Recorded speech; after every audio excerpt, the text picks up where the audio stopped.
This is how we ride. This is how we do. It's a lot. It's a big competitor. I mean, you're not just going up against some guy starting a series paying good. You're going up against a guy who, if I'm a track promoter, I'm like, all right, well, what do you offer? It ain't just like purse and streaming. It's notoriety. It's they got the numbers they could throw on the table and say, here's how many people are going to know about your race instantly. You know, it's a partnership thing when you're signing those guys now. And they have those resources. I know they've been able to attract a good group of regional guys that are going to start off with the series. And those series, they always start off with more than they're going to end. But they've attracted some new guys. They got a great points fund and offering a lot of incentives that a lot of the more older and established brands are not able to offer the competitors now. So it's not like, oh, we filthy and salty or nothing like that. When you got your shit together, you just got your shit together. So I salute them on that side of the deal. It's just now we just got to get some things worked out. And I'm not gonna lie, I've actually have lost tracks that we've been going to because they're able to bring a different type of marketing ability and show a little different than what they've already than what we've been giving and showing. Yeah. So I mean, I've lost some tracks and races there, and this is business season. That's what it is. It is what it is. So I gotta let them try it out. If it works for them, they'll bring them back. If it don't, I'm pretty sure I'll be giving a call or a text and say, hey, what you got open next year? We'd love to have you back. That's just part of that this new and shiny syndrome thing that people are on. Well, but it's Jake Paul, Logan Paul-esque in the boxing world. You know. Yeah, along that line, you know. Even though Logan Paul did a phenomenal job in his match against Roman Reigns back in December, I had to bring in. I'm just saying. I mean, they're bringing in that angle that just brings more eyes and money. It's going to be hard to compete against that regionally. Like if they were trying to do something national, it may be okay, or a little more fair of a fight. But it ain't really a fair of a fight going up against y'all's regional gig down there. It's hard for a little guy to compete against that. Yeah, it's changed the game, and it's going to be something that me and some other city directors we're going to have to look at going into next year. We're going to try to continue to try to keep guys wanting to actually travel the entire deal, because we're getting to the point now where there's so many series that means there's more races. Why travel for points and chase a tour when you can just bounce around and go race? Like Jonathan Davenport last year. That's correct. It's a domino effect. Once it starts up top, it's going to work its way down. Right. And that's where these guys got it. Well, but at the same time, you saw the reaction this year from the late model world was a record number in series signups. Yes, that is also very true. And now we got it's different on that national end, though, because, what Lucas and Outlaws, I don't know where the hell they went and got this money from. And it kind of blows my mind because where was this money 2 years ago, 5 years ago, 10 years ago? How come we weren't offering these drivers these package deals then? Because that's always been their talking to a lot of drivers, this has always been their biggest deal. What are y'all going to do for us to make us want to follow you? What am I getting from this? Right. Other than, okay, I'm going to have my name out there. Okay, well, we're running for half decent money. Stuff along that nature. I think it came down to Barry Braun going out there and offering single race alluring packages. That was very, very alluring, obviously. And the only way the series could think about keeping guys on all year long was to offer more. I 100% agree with that. I might be in the minority of that. Because that's just common fucking sense. If it's just me and the black guy with common sense in this racing world, stop drinking alcohol now and beating your kids. That is 100% correct, my friend. what he has done now, I mean, it wasn't, all due respect to Cody Summer and what he did, that was actually, to me, I felt like that was ahead of his time, but somebody had to step out and do it. So I respect Cody for what he did. Barry's proven that he's not going to be somebody is not going to be a fly-by-night promoter. Because the time I worked under him at a couple events last year, to the renewed entries that he has done for just us on the regional end, I mean, I've gotten more than, out of all this drama with the turkey chest bumping at Cherokee with Overton and Mann and the Hammergate incident at Southern, I mean, the amount of promotion that XR has provided just for the Southern All-Stars alone has been absolutely incredible. And that's something that we were lacking as a series. And we haven't been getting that with some of the other people we work with. And I'm not taking a shot at Flow. I'm not taking a shot at Dirt Streams or any of these other streaming companies and promotional companies that have partnered with Southern All-Star. Because Flow's not the only one that's broadcast Southern All-Star races.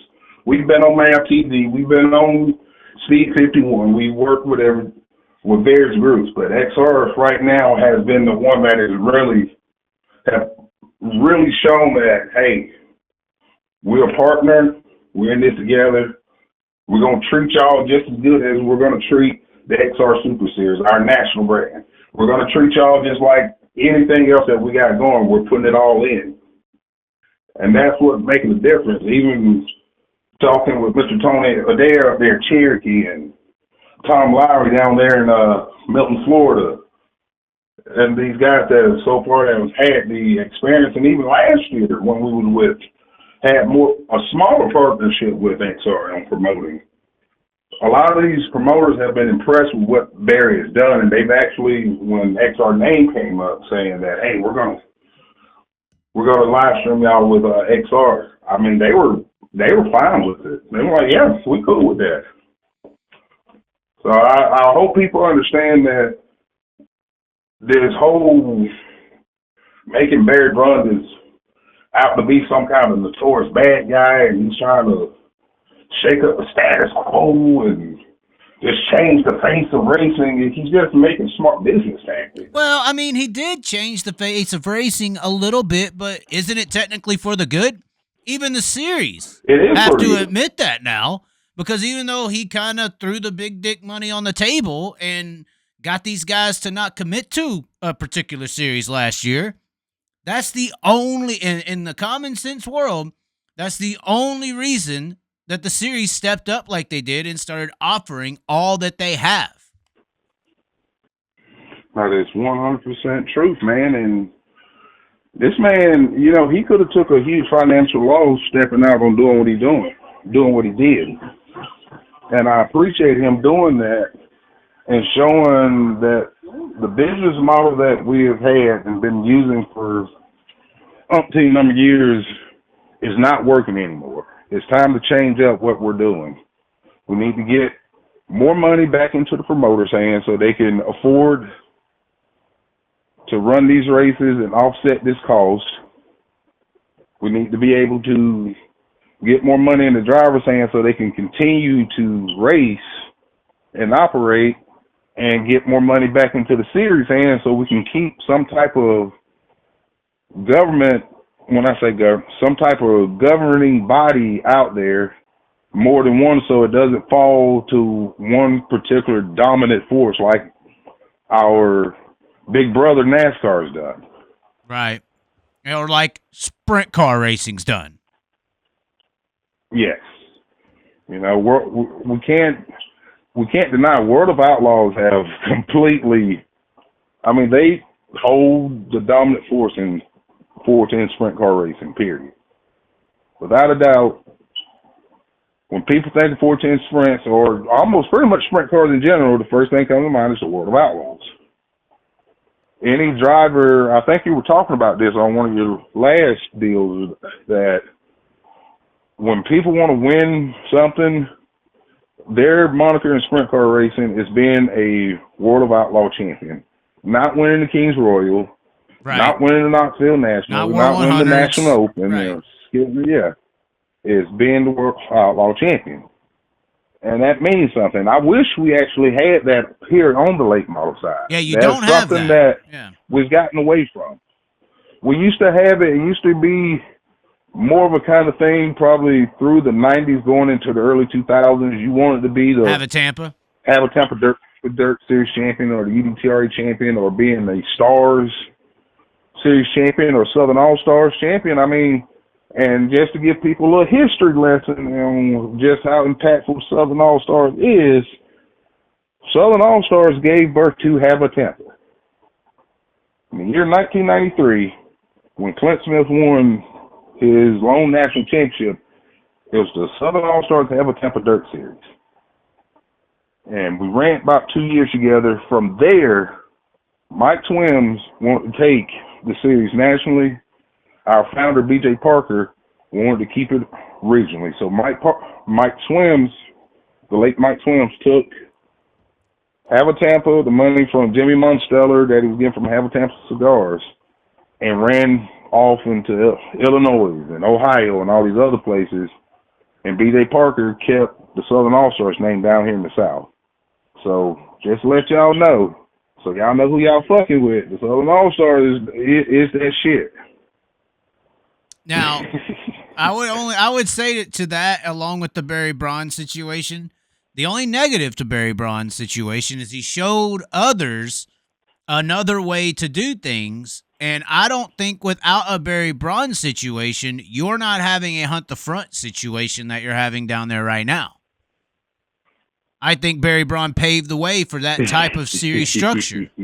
This is true. That's a private conversation that was had, not necessarily with Barry Braun, but that was a private conversation that we kind of had with this. Well, the world's monkey see, monkey do. Exactly, 100%. And them having this live stream approach, and they're not going to be the last one. I mean, Barry's kind of was the first to do the XR Super Series, where a streaming company gave birth to their own series, and the Castrol kind of Flow gave birth with theirs with the Castrol Flow Night Racing in America, and now we've got a regional version of that with the Hunt the Front tour. Like I said, I'm not knocking on them they doing. Actually, I salute the player in them because that's real player-tastic moves that they making. But I'm telling you right now, that's just a real big entity that y'all are up against. And any other traditionalists that love the Southern All-Stars or the traditionalist way of doing it down there with tours, all your little satellite tours y'all got down there need to get together. Y'all are going to have to gang up on this Hunt the Front thing or y'all going to get beat in the ground. It is what it is. It's that big of a damn entity. That's something I don't think that's going to happen. Everybody's kind of in for their own, and I'm not even into this jumping crap. It's kind of one of them deals where it may be a deal where we may be putting the cart before the horse on this type of situation.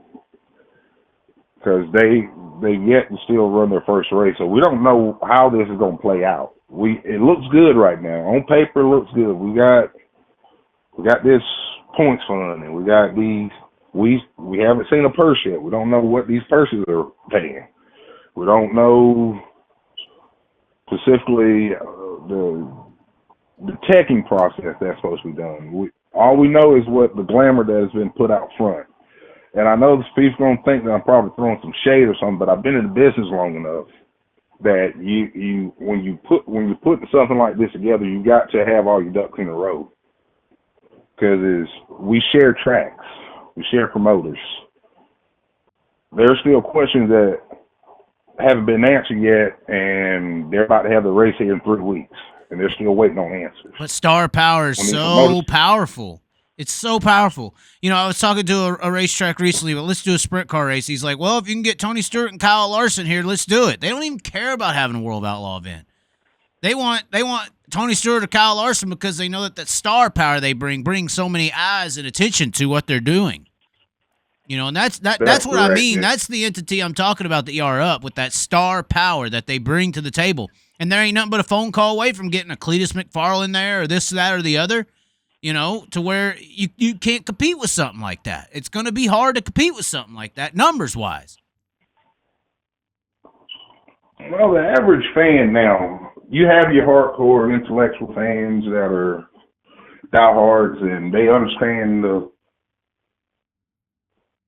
certain name showing up, but this is just me. The average dirt fan now, we've gotten so many series out there, the name itself necessarily doesn't carry unless it's something like a World of Outlaws or a Southern All-Star that is or a Ray Cook Shapers Tour that's a long-term established name that'll draw people. But now it's just, oh, you got a super late model race coming in town?